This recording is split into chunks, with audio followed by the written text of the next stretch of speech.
हरियाणा विधानसभा के अनिश्चितकाल स्थगित होने पर कानून विशेषज्ञ रामनारायण यादव से MH1 प्राइम के सहयोगी चंद्रशेखर धरनी ने खास बातचीत की। हरियाणा विधानसभा के पूर्व एडिशनल सेक्रेटरी रामनारायण यादव जो कि कानूनी विशेषज्ञ हैं, वो हमारे साथ इस वक्त मौजूद हैं। इनसे बातचीत करेंगे। यादव साहब, जिस प्रकार से ये अनिश्चित काल के लिए अब सदन स्थगित किया गया है, इसको सैनिटाइज कहा जाएगा कि क्या कहा जाएगा? देखिए, सैनिटाइज ही अनिश्चित काल है। हमारे अनिश्चित काल के लिए का मतलब ये होता है कि जब तक इसको राज्यपाल महोदय प्रोरोग नहीं करेंगे तो विधानसभा सेशन में मानी जाएगी। और इस दौरान अगर स्पीकर साहब कभी भी कोई दूसरी बैठक बुलानी चाहेंगे विधानसभा की, तो वह बैठक खुद अपने लेवल पर बुला लेंगे। राज्यपाल महोदय जी के पास जाने की जरूरत नहीं है।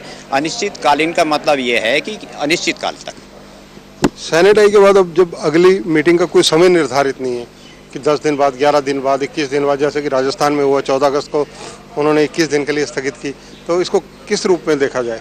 देखिए, ये BAC के ऊपर डिपेंड करती है। जो सैनिटाइज होता है इसको BAC नहीं बल्कि हाउस ही कर सकता है, जबकि एक किसी पर्टिकुलर डेट को स्पीकर साहब लीडर ऑफ द हाउस की सेंस लेके किसी डेट को कर सकते हैं। लेकिन अनिश्चित काल के लिए जो हाउस एडजर्न होता है उसको हाउस ही कर सकता है, हाउस की परमिशन से, और BAC की उससे होता है। स्पीकर साहब की खुद की पावर नहीं है।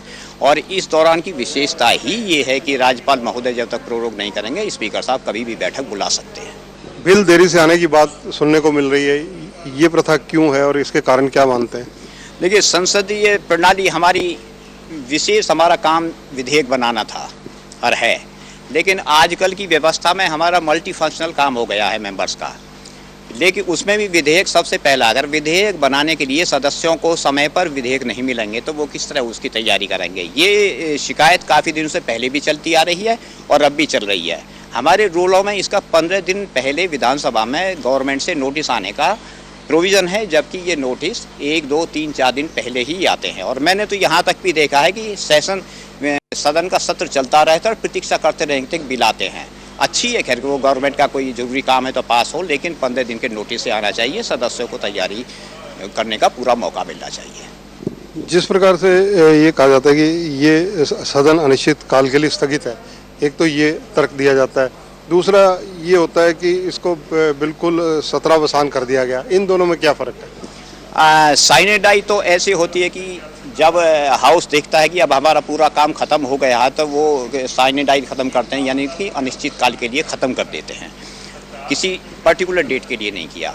जब सैनिटाइज हो जाता है तो उसके बाद सरकार का जब कोई काम नहीं होता तो लीडर ऑफ द हाउस या काउंसिल ऑफ मिनिस्टर्स राज्यपाल महोदय को रिक्वेस्ट करते हैं कि अब सत्रावसान कर दिया जाए, यानी कि प्रोरोग कर दिया जाए। जब प्रोरोगेशन हो जाता है तो उस टाइम सभा का सारा काम खत्म हो जाता है। जो नोटिस होते हैं वो सारे खत्म मान लिए जाते हैं। जो बिल इंट्रोड्यूस होते हैं वो इंट्रोड्यूस ही जिंदा रहते हैं। बाकी जो बिल आज नोटिस आए हुए होते हैं सारे खत्म हो जाते हैं और फिर से नए नोटिस स्टार्ट होते हैं देने मेंबरों के। ये फर्क होता है। तो देखिए, ये है रामनारायण यादव जो कि संविधान विशेषज्ञ हैं। इनका बहुत स्पष्ट शब्दों में कहना है कि ये सदन जो अनिश्चित काल के लिए स्थगित है, ये जब भी अपना हरियाणा विधानसभा के अध्यक्ष चाहेंगे इसको दोबारा कॉल कर सकते हैं। राज्यपाल से दोबारा अनुमति लेने की जरूरत नहीं पड़ेगी। कैमरामैन आदित्य के साथ चंद्रशेखर धरनी, MH1 न्यूज़, चंडीगढ़।